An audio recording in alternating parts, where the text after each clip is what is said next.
Atrofi adalah penyusutan ukuran sel karena hilangnya substansi sel. Ini mewakili bentuk respon adaptif dan dapat berujung pada kematian sel. Ketika jumlah sel yang terlibat cukup banyak, maka ukuran seluruh jaringan atau organ akan berkurang secara signifikan. Atrofi dapat bersifat fisiologis maupun patologis. Beberapa penyebab umum atrofi adalah sebagai berikut. Yang pertama, karena penurunan beban kerja atau atrophy of disuse. Contohnya, ketika anggota tubuh yang patah diimobilisasi dengan gips atau ketika pasien dibatasi untuk istirahat total, atrofi otot rangka akan terjadi dengan cepat.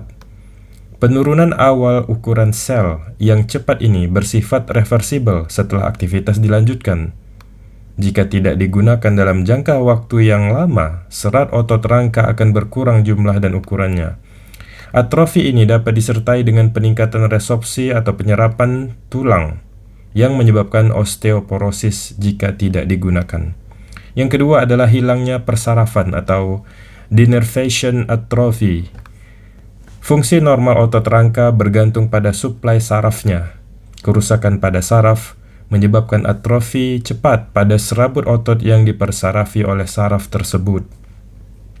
Yang ketiga adalah berkurangnya suplai darah.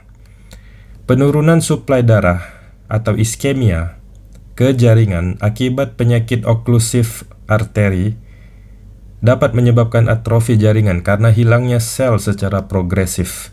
Contohnya pada orang usia lanjut. Otak mengalami atrofi yang progresif karena aterosklerosis yang mempersempit suplai darahnya. Yang keempat adalah nutrisi, yaitu faktor nutrisi yang tidak memadai. Pada keadaan malnutrisi protein kalori yang parah atau yang disebut dengan marasmus, tubuh akan memecah protein otot rangka sebagai sumber energi setelah cadangan lain seperti simpanan lemak di jaringan adiposa habis. Hal ini menyebabkan pengecilan otot atau kakeksia.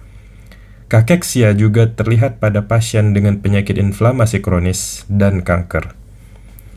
Yang kelima adalah hilangnya rangsangan endokrin. Banyak kelenjar endokrin payudara dan organ reproduksi bergantung pada rangsangan endokrin untuk metabolisme dan fungsi normal. Contohnya pada wanita setelah menopause. Hilangnya rangsangan estrogen setelah menopause menyebabkan atrofi fisiologis pada endometrium, epitel vagina, dan payudara. Yang keenam adalah penuaan atau senile atrophy. Proses penuaan berkaitan dengan hilangnya sel, biasanya terlihat pada jaringan yang mengandung sel permanen, khususnya otak dan jantung. Yang ketujuh adalah tekanan atau kompresi. Kompresi jaringan dalam jangka waktu berapapun dapat menyebabkan atrofi.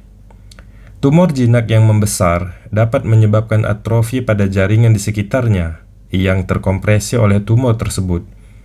Atrofi pada keadaan ini terjadi karena iskemia yang mengganggu suplai darah ke jaringan tersebut akibat perluasan massa tumor.